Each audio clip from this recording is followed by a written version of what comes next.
జగన్మోహన్ రెడ్డి గారి హయాంలో ఈ స్మార్ట్ మీటర్లు బిగించడానికి కేంద్ర ప్రభుత్వం యొక్క ఒత్తిడితోటి జగన్ ప్రభుత్వం దాన్ని అంగీకరించి అటు అదానీ కంపెనీతో ఇక్కడ షిరిడి సాయి కంపెనీతో ఒప్పందాలు చేసుకొని వేల మీటర్లు లక్షల మీటర్లు వాళ్ళ బిగించేదానికి ఆ రోజు రాష్ట్ర వ్యాప్తంగా ప్రయత్నం జరిగింది. ఆ రోజు వామపక్ష పార్టీలు, రైతు సంఘాలు అందరూ కూడా రాష్ట్ర వ్యాప్తంగా పెద్ద ఎత్తున ఉద్యమం చేశాం. అలాగే టీడీపీ, బీజేపీ, జనసేన కూడా దాన్ని అప్పుడు తీవ్రంగా వ్యతిరేకించాయి. ఆ రోజు చెప్పిన మాటలు ఏమిటో మేము మీకు అప్పుడున్నటువంటి పత్రికా రిటర్న్ అంటే టీవీ ఛానల్స్ మనం ఇవ్వలేం కాబట్టి ఈ పత్రిక ప్రింటింగ్లో వచ్చినటువంటి వాళ్ళ మాటల్ని చెప్పాం. లోకేష్ 2020లోనే అప్పుడు ఇవ్వగలం, ఈ సందర్భంలో తిరుగుతూ ఎంత అన్యాయం, ఎంత అక్రమం, ఎంత అన్యాయం అంటూ ఈ మీటర్లను వాళ్ళు తొలగించకపోతే దాన్ని ధ్వంసం చేయండి, దాన్ని మీరే తీసి పక్కన పడేయండి అని చెప్పిన ఆ రోజు పిలిపించాడు. అలాగే ఇండోసోల్ కంపెనీతో జరిగినటువంటి ఒప్పందాల మీద కూడా జనసేన, ఈ షిరిడి సాయి కంపెనీ, ఇండోసోల్ వీటి మీద జరిగిన దాని మీద జనసేన సిబిఐ ఎంక్వైరీ జరపాలని జనసేన, బీజేపీ, టీడీపీ ముగ్గురు దాన్ని డిమాండ్ చేశారు ఆ రోజు. అలాగే ఈరోజు బెంగాల్లో స్మార్ట్ మీటర్లు బిగిస్తున్నారు. ఇదే రకమైనటువంటి ఒప్పందంతో అక్కడ సిపిఎం, బీజేపీ, కాంగ్రెస్ అన్ని పార్టీలు వ్యతిరేకించే, ప్రజలు వ్యతిరేకించారు. చాలా పెద్ద ఎత్తున బిల్లులు, తప్పుడు బిల్లులు, ఎక్కువ బిల్లులు వస్తున్నాయని చెప్పి ప్రజలు దాన్ని పూర్తిగా తిరస్కరిస్తే ప్రభుత్వం చివరికి తలొగ్గి దాన్ని ఉపసంహరించుకుంటున్నట్టు, ఈ ఇళ్లకు బిగించేది కూడా తాత్కాలికంగా మేము వాయిదా వేసుకుంటున్నామని చెప్పి వాళ్ళు ప్రకటించాల్సినటువంటి పరిస్థితి ఏర్పడింది. అలాగే ఇతర రాష్ట్రాల్లో, మన పక్కన ఉన్నటువంటి రాష్ట్రాల్లో కూడా మేము బలవంతంగా బిగించాం, కొత్తగా ఎవరైనా కనెక్షన్ తీసుకుంటే పెడతాం తప్ప పాత వాటిని మార్చమని ప్రకటించాల్సిన పరిస్థితి ఏర్పడింది. కానీ చంద్రబాబు నాయుడు గారి ప్రభుత్వం మాత్రం మొండిగా, మూర్ఖంగా ముందుకు వెళ్ళటానికే నిర్ణయించుకుంది. మేము ఈ సందర్భంగా వాళ్ళని కొన్ని ప్రశ్నలు అడగదలుచుకున్నాం. ఒకటి, స్మార్ట్ మీటర్ల వల్ల వినియోగదారులకు కానీ ప్రజలకు కానీ కలిగే ప్రయోజనం ఏంటి? స్మార్ట్ మీటర్లు తయారు చేసే కంపెనీలకు లాభం ఉంది, స్మార్ట్ మీటర్లు మెయింటైన్ చేసే కంపెనీలకు లాభం ఉంది, స్మార్ట్ మీటర్ల ద్వారా విద్యుత్ అమ్ముకునేటువంటి ప్రైవేట్ కంపెనీలకు లాభం ఉంది. మరి ప్రజలకు కలిగే లాభం ఏంటి చెప్పాలని చెప్పి మేము అడుగుతున్నాం. అంటే ప్రైవేట్ కంపెనీల లాభాల కోసం, ఉత్పత్తిదారుల లాభాల కోసం, కార్పొరేట్ల లాభాల కోసం మీరు వినియోగదారుల మీద లక్షల కోట్ల రూపాయలు భారాలు వేయదలుచుకున్నారని అడుగుతున్నాం. ఇప్పుడున్నటువంటి స్మార్ట్ మీటర్లకి 12,000 నుంచి 18,000 ఒక్కొక్క స్మార్ట్ మీటర్ పడుతుంది. మెయింటెనెన్స్తో సహా ప్రతి నెల బిల్లులో దీన్ని కలుపుతారు. ఆ రకంగా రాష్ట్రంలో ఉన్న వినియోగదారులు అందరి మీదే స్మార్ట్ మీటర్ల భారం సంవత్సరానికి 50,000 కోట్లు ఉంటుంది.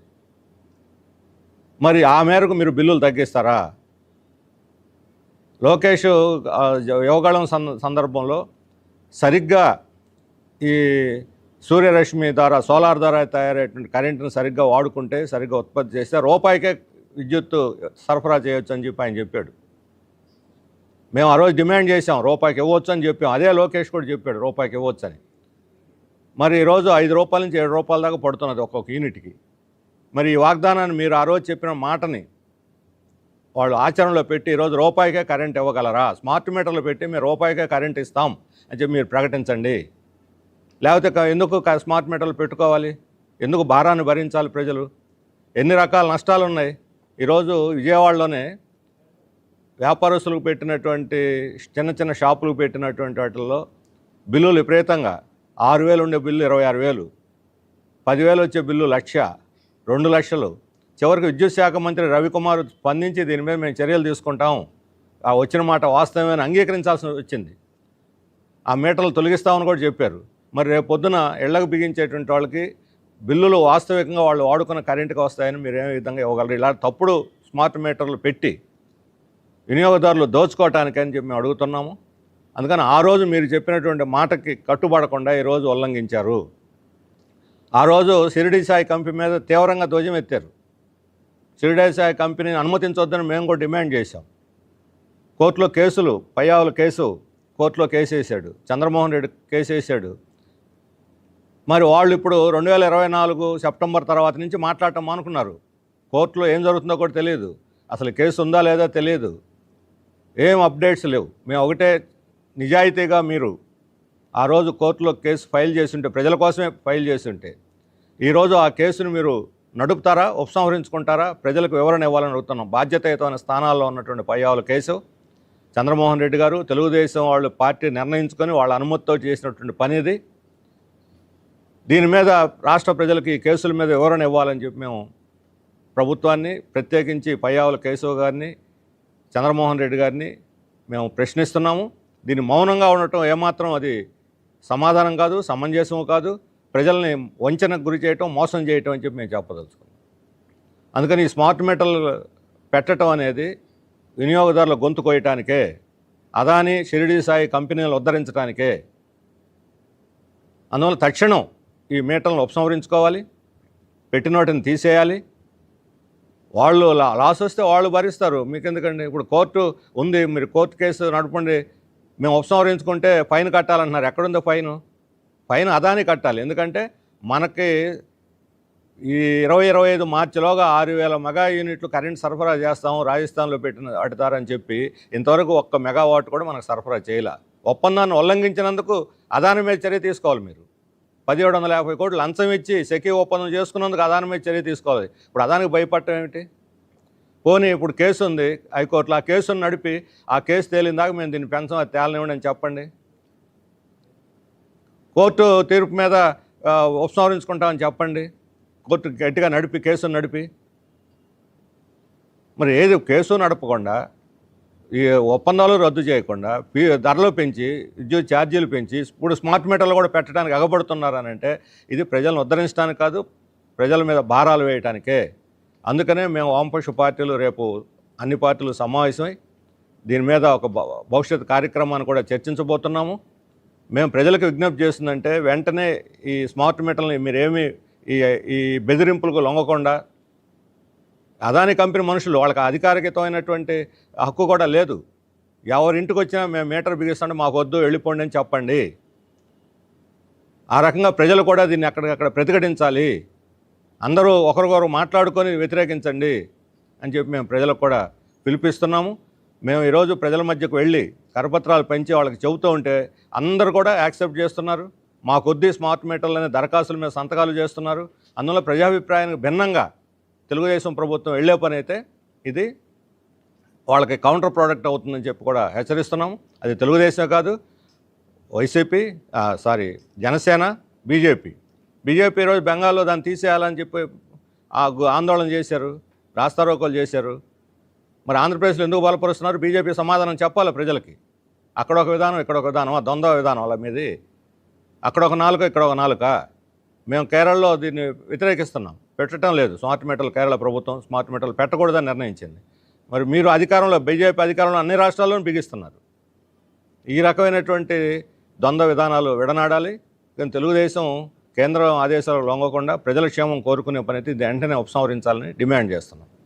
రెండవది, ఇదే ఇండోసోల్ కంపెనీకి, షిరిడి సాయికి సంబంధించిన ఇండోసోల్ కంపెనీకి 8,000 ఎకరాలు గత ప్రభుత్వం రామాయపట్నం పోర్టు దగ్గర ఇవ్వాలని నిర్ణయిస్తే ఈ ప్రభుత్వం ప్లేస్ మార్చి అక్కడ 30 ఎకరాలు ఇచ్చి బీపీసీఎల్లో ఇప్పుడు కరేడు, ఉలవపాడు ప్రాంతంలో 1,800 ఎకరాలు నోటీస్ ఇచ్చారు. దీన్ని మన భూసేకరణకి కలెక్టరు నోటీసు పబ్లిక్ నోటీస్ జారీ చేశారు. సోషల్ ఇంపాక్ట్ సర్వే చేయరట, ప్రజల అభిప్రాయాలు తీసుకోరట.